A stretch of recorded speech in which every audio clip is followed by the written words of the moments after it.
Saya menduga pemerintah Provinsi DKI itu korup. Ini bukan karena saya benci Anies Baswedan ya, walaupun sejujurnya saya memang mencurigainya. Sejak awal masa pemerintahan Anies, bau amis korupsi sudah tercium dari kantornya. Dan kini, 1 tahun menjelang masa akhir jabatan gubernur, bau itu semakin menyengat. Salah satu yang terpenting adalah ditemukannya begitu banyak kasus kelebihan bayar yang terungkap Badan Pemeriksa Keuangan BPK. Definisi kelebihan bayar adalah apabila nilai proyek lebih tinggi ketimbang harga real. Jadi misalnya saja nih, harga sebuah laptop Asus ZenBook di marketplace adalah 15 juta rupiah. Anda meminta uang pada bagian keuangan perusahaan Anda 17 juta rupiah. Selisih 2 juta itulah yang disebut sebagai kelebihan bayar.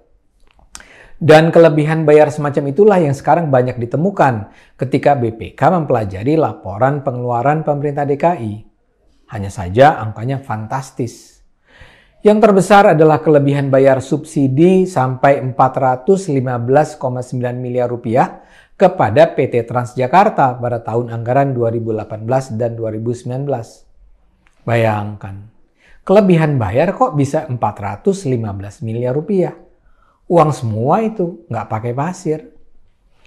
Lantas ada lebih bayar 6,5 miliar rupiah untuk pengadaan mobil pemadam kebakaran. Kemudian ada kelebihan bayar dalam proyek pembangunan pembangkit listrik tenaga surya 1,12 miliar rupiah. Ada juga kelebihan pembayaran 2 pembangunan sistem pengelolaan air limbah domestik di Kepulauan Seribu 1,59 miliar rupiah.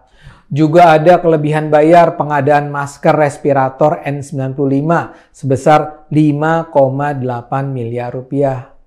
Ada kelebihan bayar pengelolaan air limbah 1,58 miliar rupiah.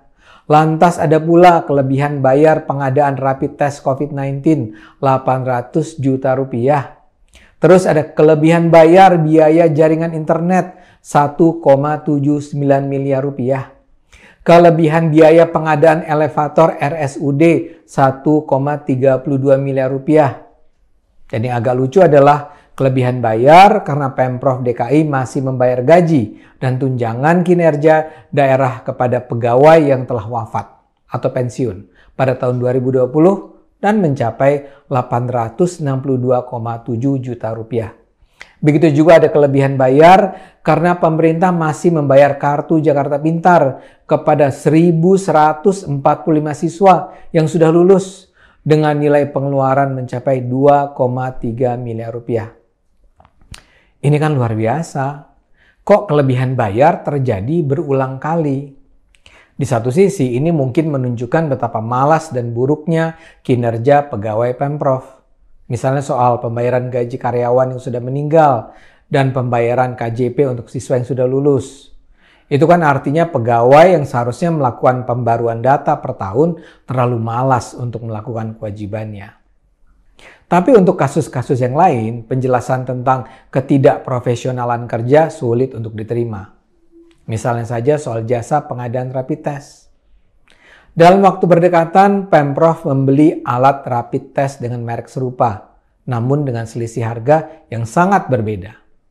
Dalam pembelian pertama pada Mei biayanya 9,8 miliar rupiah. Yang kedua pada Juni jauh lebih rendah, hanya 9 miliar rupiah. Selisihnya 800 juta rupiah. Dan ketika dihubungi, pejabat Pemprov yang bertanggung jawab hanya menyatakan bahwa dia tidak mengetahui bahwa memang ada yang menjual alat serupa dengan harga jauh lebih murah. Dan itulah pola yang terjadi dalam lebih dari 10 kasus kelebihan bayar yang ditemukan BPK tadi. Para petinggi Pemprov DKI dengan enteng mengatakan bahwa memang ada kesalahan, tapi itu tidak merugikan negara. Dan biasanya lagi mereka akan bilang, uang kelebihan bayar itu sekarang dalam proses pengembalian. Buat kita yang berakal sehat, kita layak menduga bahwa itu semua terjadi bukan hanya karena kesalahan personal atau alamiah. Dan bagaimana mungkin mereka menyatakan itu tidak merugikan negara? Ini jelas merugikan negara. Kalau saja BPK tidak menemukan kejanggalan harga itu, uang yang sudah mengalir ke banyak kantong yang tidak berhak tidak akan dikembalikan. Dan itulah korupsi. Kalau saja yang ditemukan hanya ada 1-2 kasus seperti kelebihan bayar kartu Jakarta Pintar, itu mungkin masih bisa ditoleransi.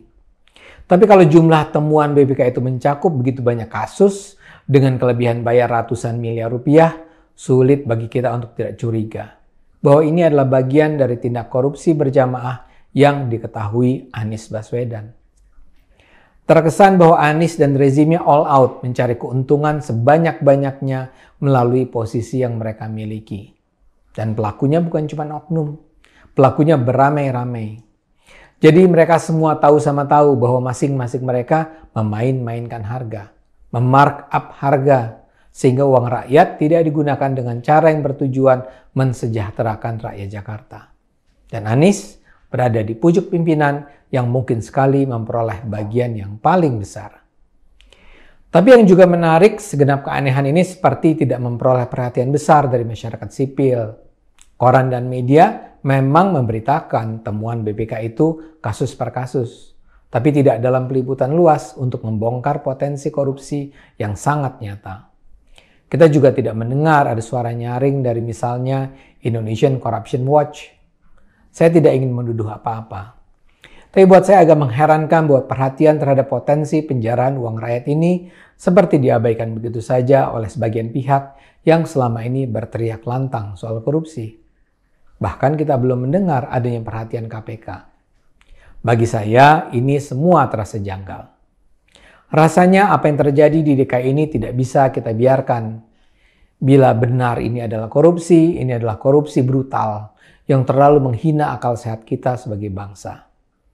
Mari gunakan akal sehat, karena hanya dengan akal sehat negara ini akan selamat.